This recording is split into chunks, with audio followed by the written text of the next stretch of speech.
మహాదేవ శ్రీ గణేశ శారదా గురుభ్యో నమ. ఇవాల్టి రోజున శివారాధన గురించి కొన్ని విషయాలు తెలుసుకునే ప్రయత్నం చేద్దాము. శివుడు సాక్షాత్తు పరబ్రహ్మము. ఆయనే త్రిమూర్త్యాత్మకుడు, బ్రహ్మ విష్ణు రుద్రస్వరూపుడు, గురుస్వరూపుడు కూడా.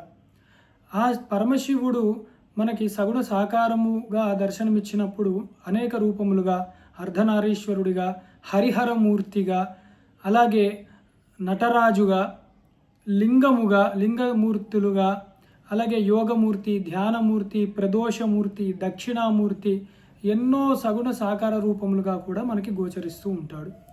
అలాగే అవ్యక్తముగా కూడా మనం ధ్యానము చేయాలి అన్నప్పుడు మనం చూస్తే ముఖ్యంగా మహాలింగాన్ని చెప్తారు, శివలింగాన్ని చెప్తూ ఉంటారు.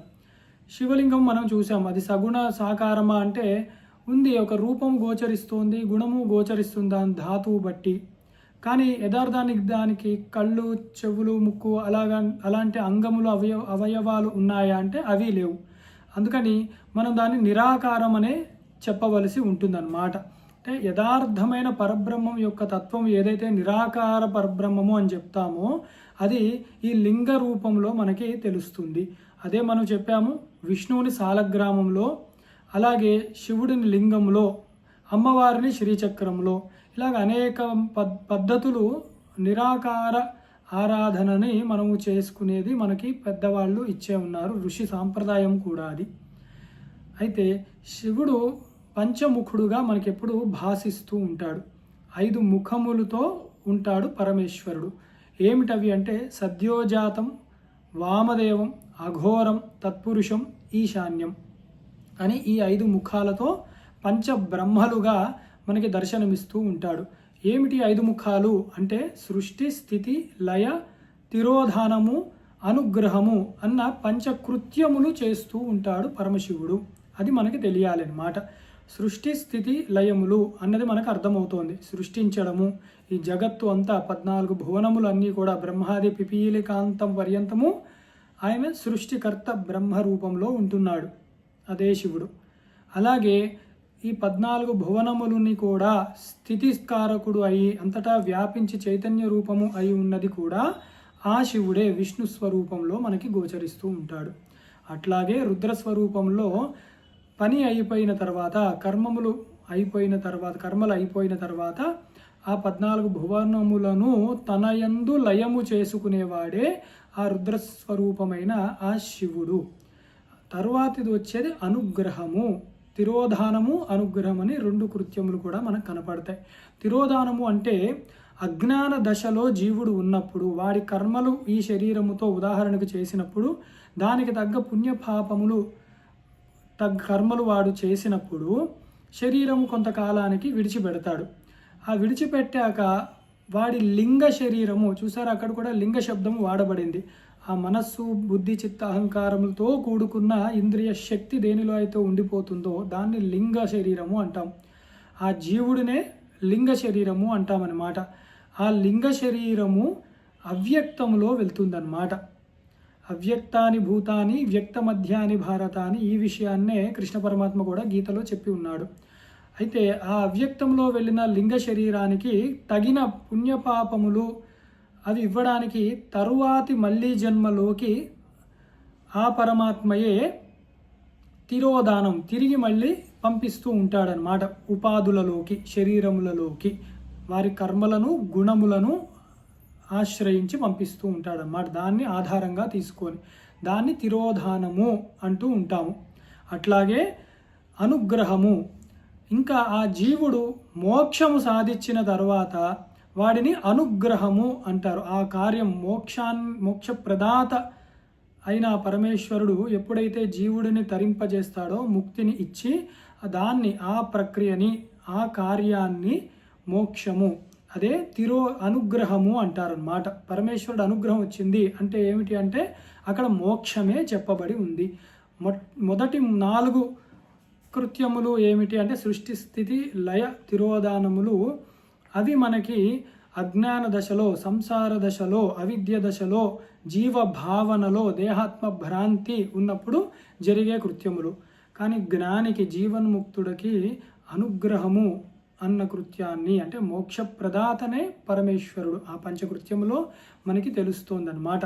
ఇహములో పరములో కూడా, అంటే పరవిద్య అపర విద్యలు కూడా ఆ పరమేశ్వరుడు పంచముఖాల నుండి వెలువడ్డాయి అన్న ఒక గొప్ప విషయాన్ని మనం తెలుసుకున్నాం.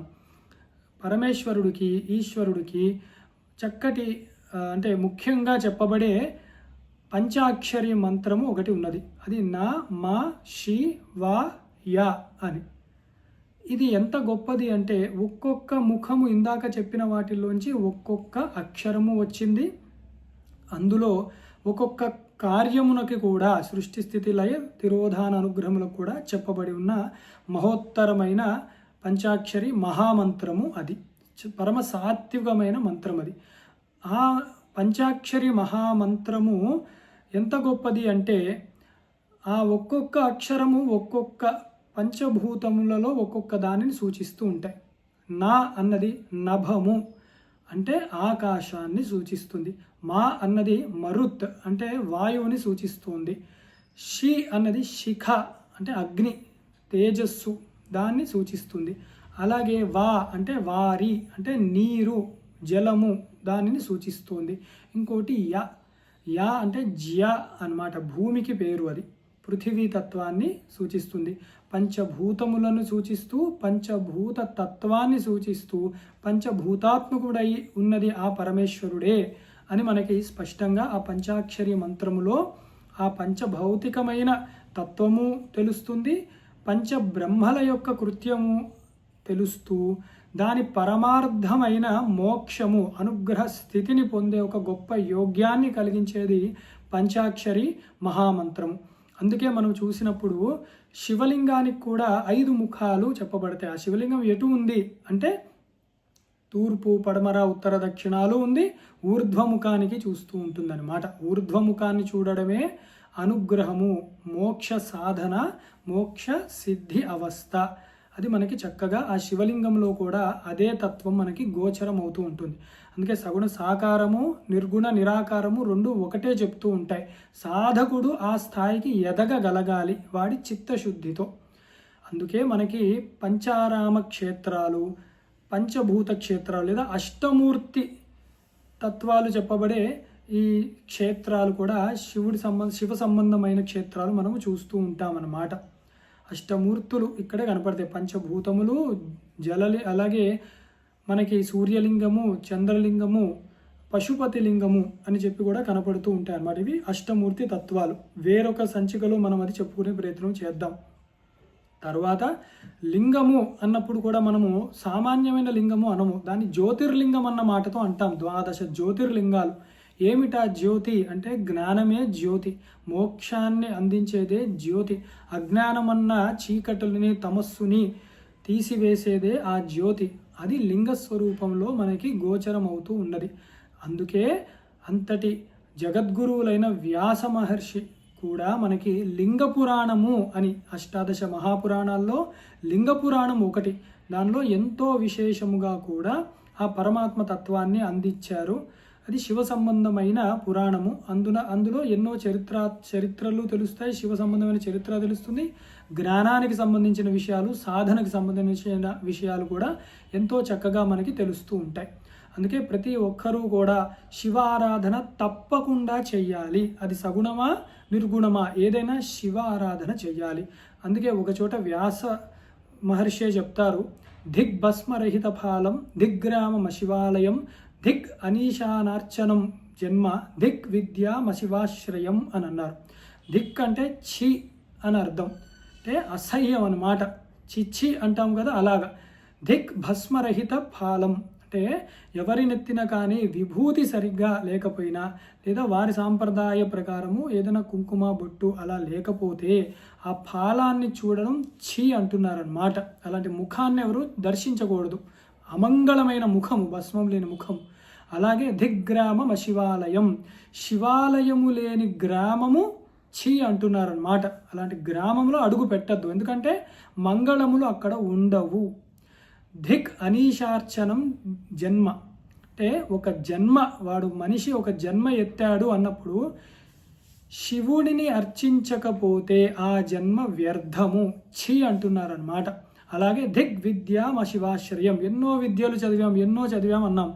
ఆ విద్యలన్నీ మంగళ స్వరూపుడైన పరమాత్మ యందు కనుక చేరకపోతే ఆ జన్మ, ఆ విద్య అంతా వ్యర్థము ఛీ అంటున్నారు వ్యాస మహర్షి. దాన్ని మనం గుర్తుపెట్టుకుంటూ ఎప్పుడూ కూడా మనము పరబ్రహ్మ యందు, ఆయన యొక్క అవతారముల యందు ఎప్పుడు భేద దృష్టి లేకుండా జ్ఞానాన్ని సంపాదించడానికే ప్రయత్నిస్తూ తమ తమ జీవితములను సార్థకత్వాన్ని పొందాలని కోరుకుంటూ సర్వం శ్రీ పరమేశ్వరార్పణమస్తు. స్వస్తి. శాంతి శాంతి శాంతి.